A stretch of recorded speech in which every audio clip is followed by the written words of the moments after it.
Hi guys. Caitlin Garza asked me if I would go over number 11 on topic 1 with y'all real quick. She understood number 10 but not about number 11. Now, the thing to realize is one, this is a cubic graph. And we haven't done cubics, but this was back when we were first learning about domain and range and intercepts. And so we looked at all kinds of graphs back then. So the first thing I want to do is walk you through the way to figure out points to graph so that we can figure out the general shape of this graph. Okay? Now, because it's cubed, it gets really big really quickly. The numbers get really big really quickly. So instead of doing our normal -3 to 3, I'm going to do -2 to 2. Okay? So first, let's start by looking at our t-chart. So for -2, I would take 2 times -2 cubed, and that gives me -2 cubed is -8 times 2 would be -16. Okay? -1 is 2 times -1 cubed. -1 cubed is -1 times 2, gives us -2. Of course, 2 times 0 cubed, 0 to any power is 0, times any number is, of course, 0. Okay, and then 1 cubed is 1 times 2 gives us 2. And 2 times 2 cubed gives us +16. Okay, now let's graph out our lines here. Okay, there's our axes, and let's get some points in here. Alright, first of all, let's get 0, 0 on here. And then let's go -1, -2.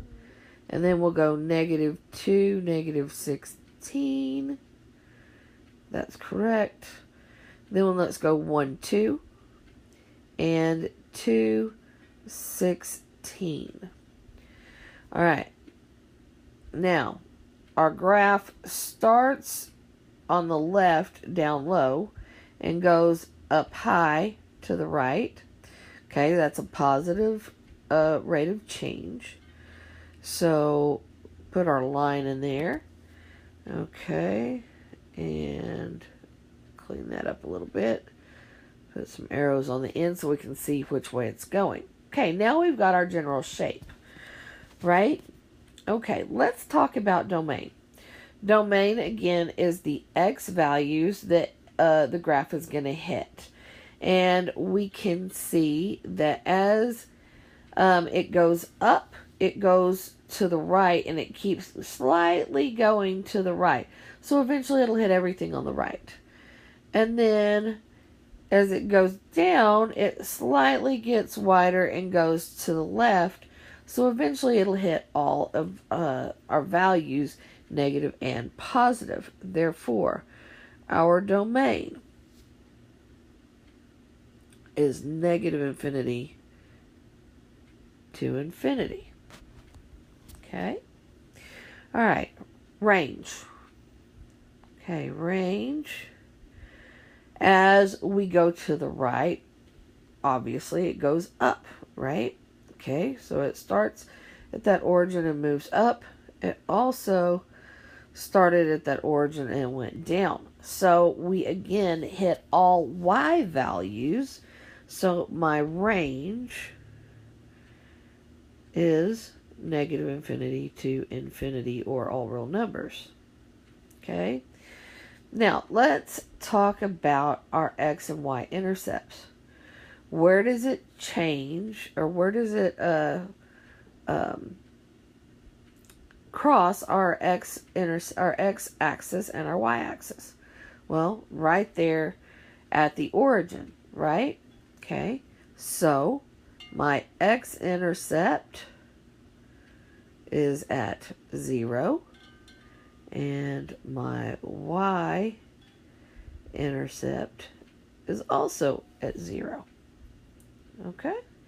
And that has you for number 11, y equals 2 times the cube root of x.